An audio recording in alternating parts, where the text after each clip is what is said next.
Francis, ayer y hoy, aprendiendo del pasado, de Francis, ayer y hoy. Compañeros, bienvenidos a una nueva reunión de Encuentro Joven. Vamos a arrancar ya con el invitado, como todos sabemos, un gran compañero, periodista, conductor de televisión, de radio, escritor y un gran compañero peronista, Miguel Ángel de Rey.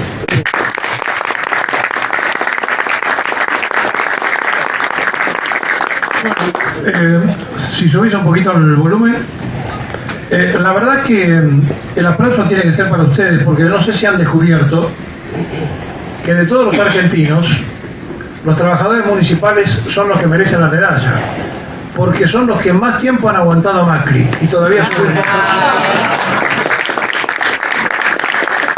Antes de iniciar esto, quiero decirles que les agradezco la invitación. La única exigencia era que fueran menores de 40. Yo vi que algunos son casi generacionales míos, pero no importa, vamos a perdonar. La verdad que hablar... ¿Ustedes escuchan bien si yo abro ese micrófono? No. A ver si lo pueden subir un poquito.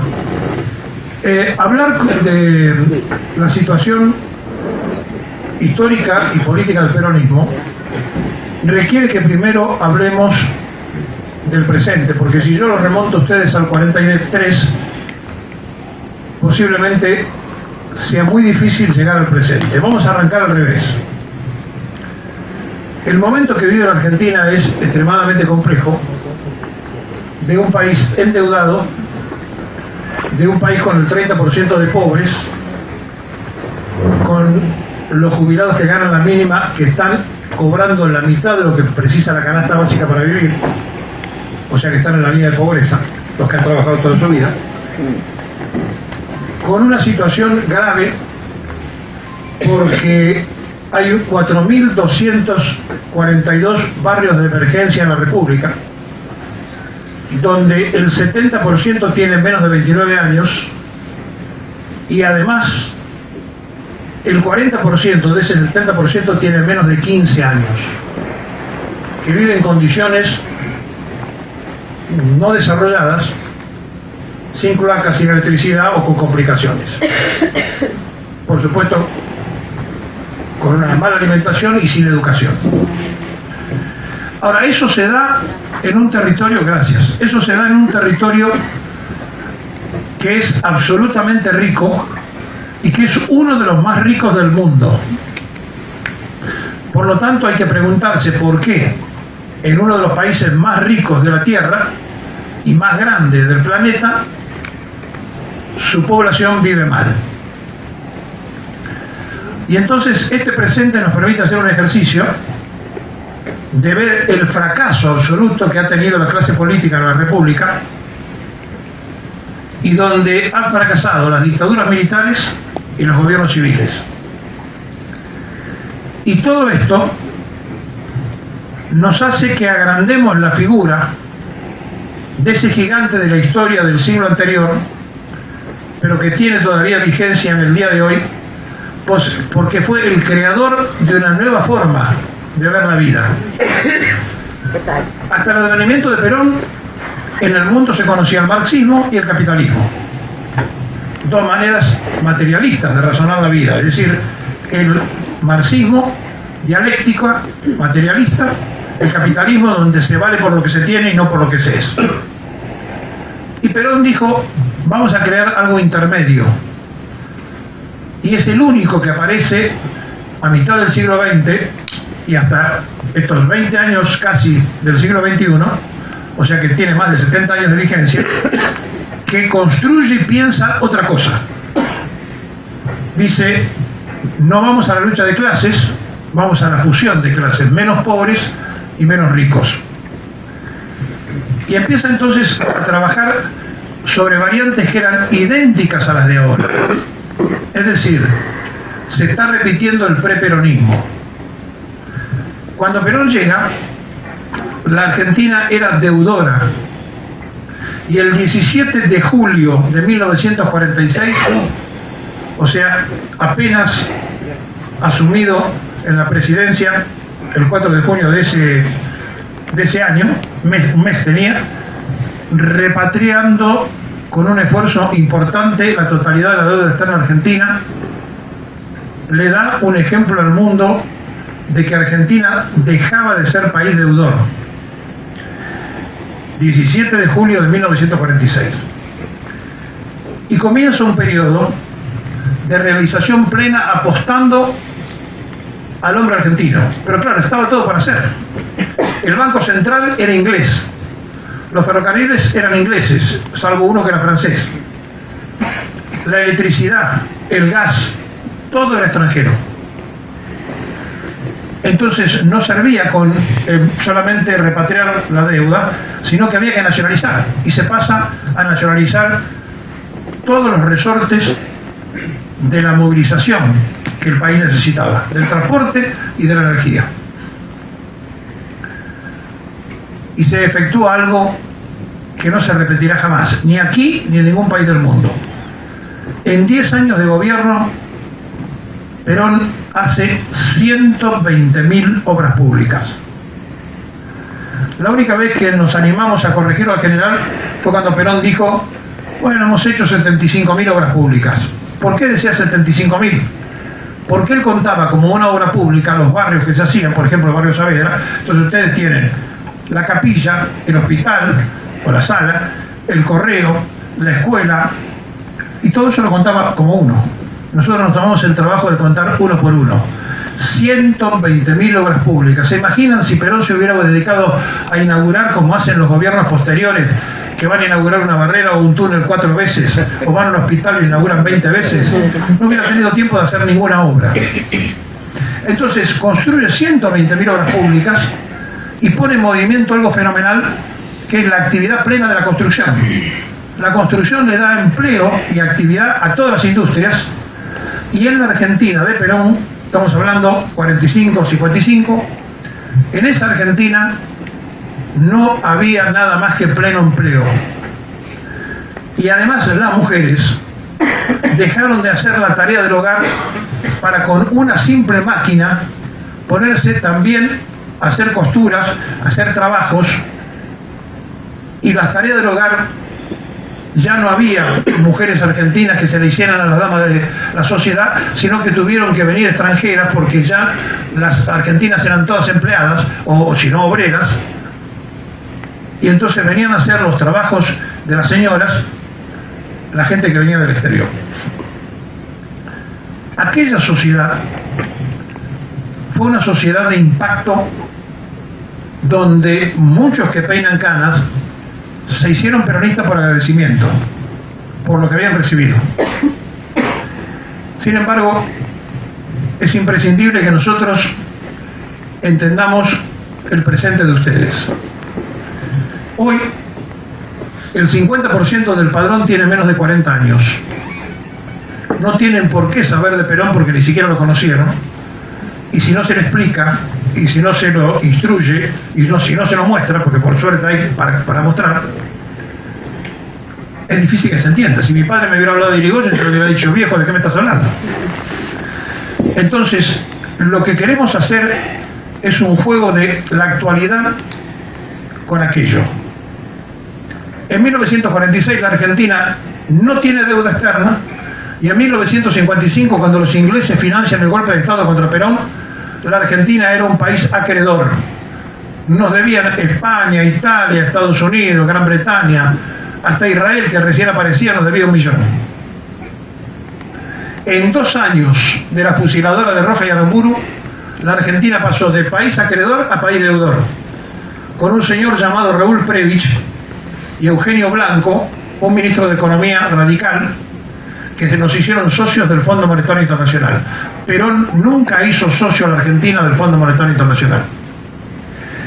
Esto es muy importante, porque veníamos de Rivadavia, del primer presidente que ya nos metieron en empréstito, de Roca Rusiman, donde este Prebisch había actuado en el año 33 para endeudar a la Argentina. Y este hombre, que en ese momento era de la CEPAL, viene, un argentino nacido en Tucumán, viene y le dice al gobierno de la fusiladora de Rojas y Aramburu: bueno, la salida es hacerse socio del Fondo Monetario Internacional. Ahí piden $75.000. Frondizi en el 58 pide los primeros $200.000. Llegamos a 1973 con los gobiernos civiles y las dictaduras de por medio, y la Argentina debía $11.000 millones. Vuelve Perón a la Argentina. Con Perón y con Isabel terminando, se baja de 11.000 a 8.000 millones la deuda. Pero además se saca la ley de contrato de trabajo, se nacionalizan la boca de combustible, o sea, la Shell y la ESO tenían que hacerlo más caro, que era el cateo, buscar el petróleo, mientras que todo lo que era la caja de la estación de servicio era del Estado. No se lo perdonaron nunca a Isabel, y no le perdonaron al peronismo que volviera a bajar la deuda externa, porque íbamos camino otra vez a repatriar la totalidad de la deuda, e hicieron el otro golpe de Estado. Pero para que no volviéramos a repetir la experiencia, hicieron un desastre con desaparecidos, con presos, con fusilados, que ya los conocemos todos. Es decir, la Argentina no siempre, como dijo ayer Macri, fue socia del Fondo Monetario Internacional. Fue socia del Fondo Monetario Internacional con el golpe de Rojas y Aramburu, porque los ingleses financiaron ese golpe y porque nos exigieron que fuéramos socios del fondo. Y fíjense ustedes que para poder hablar intensamente de lo que es el peronismo, tenemos que pensar lo que era antes el preperonismo. Y allí nos vamos a encontrar con que desde el año 30, con el primer golpe de Estado, hasta 1943, en el país pasaron cosas increíbles. Conservadores y radicales se pusieron de acuerdo y armaron la concordancia para decir: vamos juntos a seguir organizando la administración pública. Irigoyen, a quien los propios radicales le tiraron los muebles a la calle y lo voltearon del gobierno, se encontró con la Semana Trágica, con la Patagonia rebelde, es decir, se encontró con problemas donde tuvo que reprimir. En 1943 se produce lo que iba a ser un segundo golpe de Estado, pero allí había un grupo de coroneles que habían formado un grupo que se llamaba el GO, Grupo de Oficiales Unidos, donde estaban varios coroneles y entre ellos el jefe era Perón. Esos coroneles obligan a que ese segundo golpe de Estado se transforme en una revolución. Y Perón les sale a decir a aquellos que habían tomado el gobierno, por el desastre y la calamidad de que se estaba viviendo en la República, que quería el Departamento del Trabajo, que era una oscura oficina que le importaba muy poco a nadie, y desde ese Departamento del Trabajo lo transforma en la Secretaría de Trabajo y Previsión, y por primera vez las Fuerzas Armadas, en lugar de ser fuerzas de ocupación de los patrones para correr y pegarle a los obreros, se empezó a mezclar con los trabajadores. Y por primera vez esa fusión de las Fuerzas Armadas y el movimiento obrero empezó a tener color nacional, porque el movimiento obrero era conducido por anarquistas, socialistas y comunistas. Y esto de la división de la CGT no es nuevo. El 17 de octubre la CGT estaba dividida en dos. Una CGT funcionaba en la UTA y otra CGT en la Unión Ferroviaria. Las dos decretaron el paro después que la gente salió a la calle. Así que no hay nada nuevo. Y por eso, como eran internacionalistas todos los movimientos obreros de aquella época, Perón nacionaliza el movimiento obrero. Y por eso cuando regresa en el 73 va a la CGT y les habla 5 veces a los trabajadores, diciéndoles que eran la columna vertebral del movimiento peronista y que a su vez el movimiento peronista era la columna vertebral del movimiento nacional. Bueno, hoy está disperso el movimiento peronista y vienen por los trabajadores, vienen por el movimiento obrero organizado, porque ustedes son el último obstáculo que queda para que la Argentina sea colonia definitiva. Y por eso es muy importante que se empiecen a preocupar, es muy importante que se empiecen a informar, porque el modelo del movimiento sindical argentino es único en el mundo. El sistema universal donde la izquierda colabora con la derecha es que haya multiplicidad de CGT, varias organizaciones separadas, y quieren ir al delegado por fábrica o al secretario de fábrica, entonces el patrón arregla con uno. El movimiento obrero es lo último que ha quedado en pie. Y ustedes como delegados, como integrantes y trabajadores, tienen que hacerse carne de esto y transmitirlo a sus bases. Vienen por el movimiento obrero, vienen por la flexibilización laboral, vienen a tratar de que los trabajadores trabajen por migajas. Quieren volver al preperonismo. El proyecto de Macri es el preperonismo agrícola ganadera y ahora le agregó minera. No hay nada nuevo.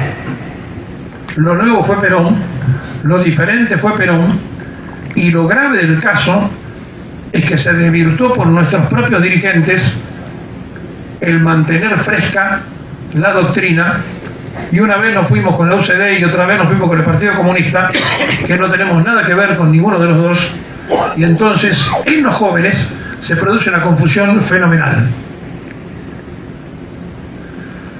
Hablar de peronismo, hay que hablar de un fenómeno filosófico.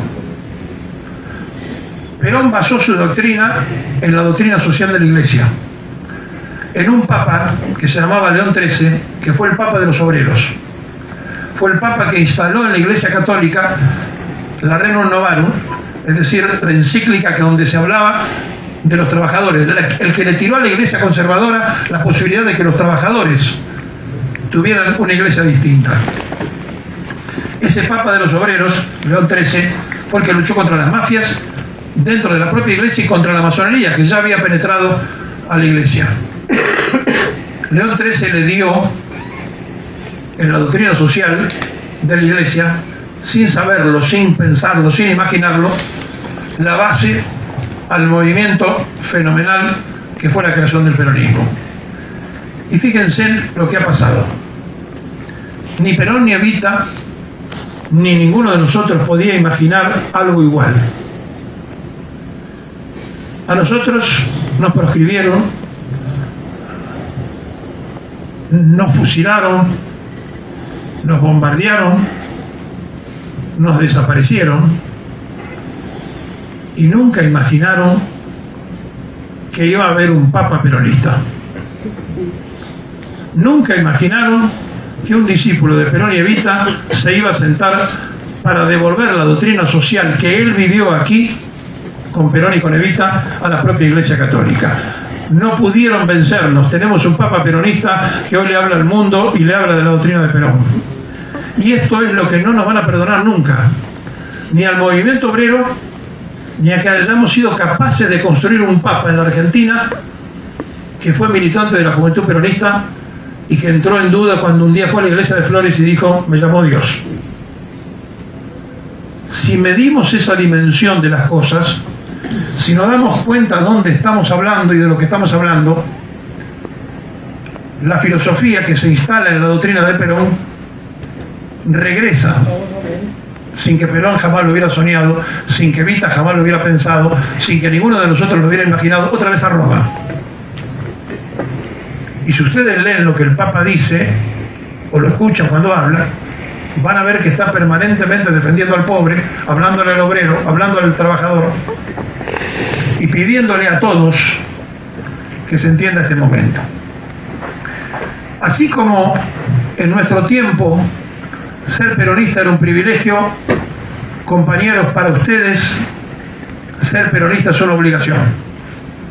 Ustedes tienen que defender esa idea, aprenderla, entusiasmarse y sostenerla, porque es una verdad revelada hace mucho tiempo de la única Argentina que vivió feliz, donde los únicos privilegiados eran los niños, donde en la Constitución de 1949 fue la primera en el mundo que se establecieron los derechos humanos, porque había derecho al trabajo, derecho a la niñez, derecho a la sanidad, derecho a la mujer.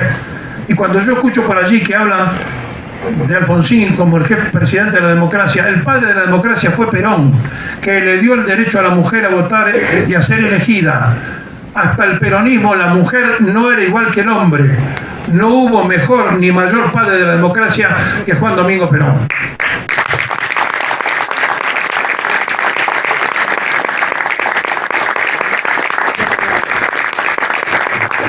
Por lo tanto, son muchas cosas que hay que conocer para defenderse.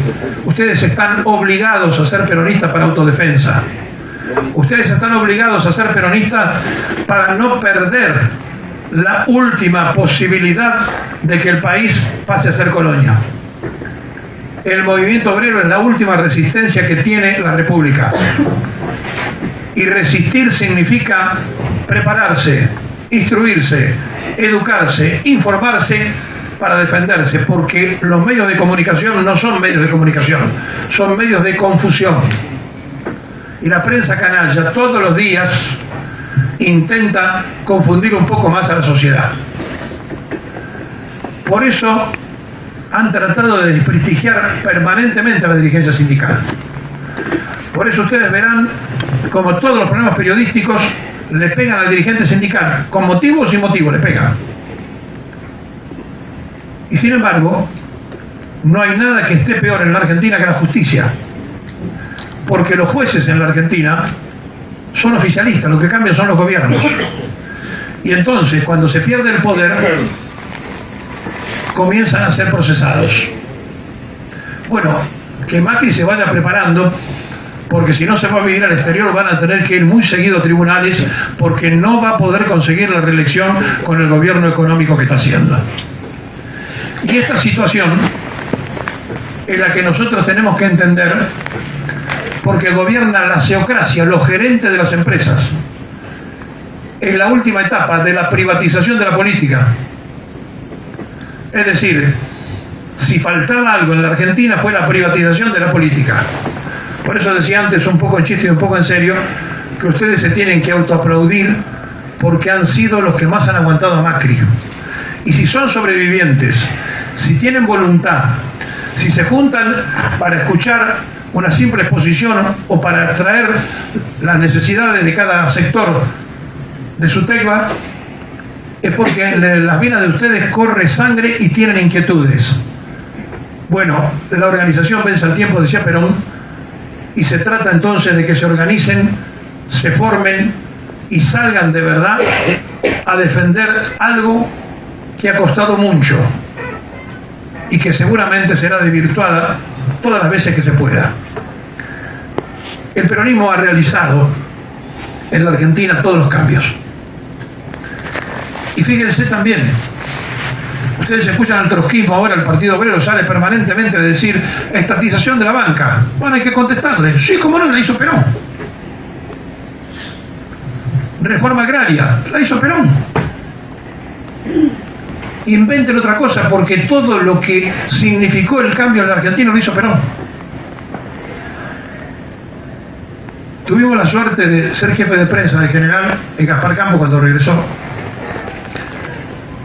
Y aquellas multitudes que iban a Vicente López estaban nutridas de muchos hijos de gorila. Y era una cosa interesantísima ver cómo los padres no habían podido retener a sus chicos. Bueno, yo me temo que con el padrón, donde el 50% tiene menos de 40 años, el antiperonismo comienza a recuperar peronistas y los cambie.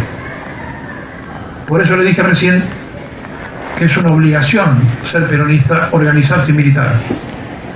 Pero además me parece también que habría que buscar la forma de explicar todos los periodos.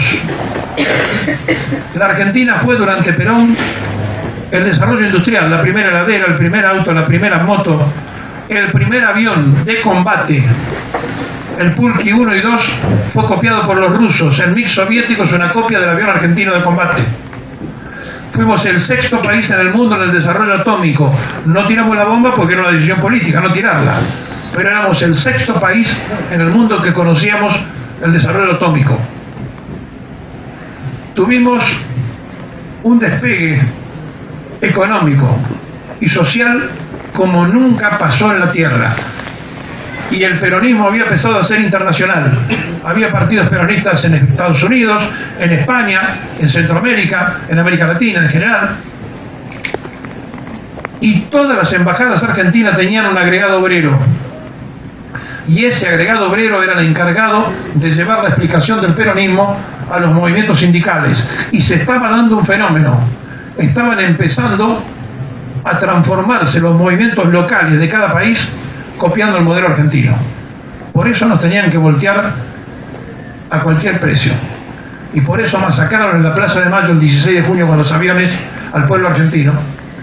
Y por eso 3 meses después Perón optó por irse en septiembre del 55, porque sabía que iban a matar 1 millón de argentinos, y aunque hubiésemos ganado, iban a venir los marines, porque estaba todo organizado para que eso no pudiera seguir más. ¿Y por qué pasó esto? Rápidamente. En la Segunda Guerra Mundial, hasta la Segunda Guerra Mundial, la libra esterlina era la moneda fuerte del mundo con respaldo oro de los ingleses. Estados Unidos gana y es el país líder de los aliados, y a partir de ahí se cambia el área dólar por el área libra por el área dólar. El dólar es una moneda sin respaldo y no pertenece a los Estados Unidos como la gente cree. Lo hace la Reserva Federal, que es un conjunto de bancos privados. Cada dólar que se emite, el pueblo norteamericano paga un pequeño impuesto. La Reserva Federal es una gran imprenta que no para nunca y hace papelitos y papelitos y papelitos. Ese papel verde ha comprado las voluntades en el mundo, pero resulta que la mayoría de la deuda externa norteamericana, que es el país de mayor deuda externa en el mundo, la tienen los chinos. 1.500 millones de un supuesto para el país comunista que tiene 20 millones de capitalistas, que son la dirigencia del PC. Entonces tenemos una potencia norteamericana capitalista, una potencia china capitalista, una potencia rusa que quiere volver a ser, que se terminó el comunismo y están dentro del capitalismo. Y los ingleses, que han sido históricamente nuestros enemigos, cuyo canciller viene ahora el martes para hacer un tratado con este gobierno, para salir a pescar en todo el territorio argentino y para llevarse el petróleo de las Malvinas sin que le haya ningún obstáculo. Bueno, esos 4 países están dispuestos a quedarse con Argentina. Cuando el país llegue a un estado de deuda que no pueda pagar, le van a decir paga con territorio. Y vienen por el territorio. Por lo tanto, la única forma de parar esto es que la gente esté informada, que la sociedad se prepare, que ustedes se transformen en cuadros políticos, además sindicales, y que puedan sostener ante cualquier discusión por conocimientos la defensa del pensamiento nacional. Por eso estoy feliz de que me hayan invitado a charlar con los compañeros, y para no profundizar en detalles y contarle toda la historia del peronismo, porque es muy larga y no se puede hacer en un ratito, quedo abierto para las preguntas, que es mucho mejor que ustedes pregunten y se las respondemos. Gracias por la atención.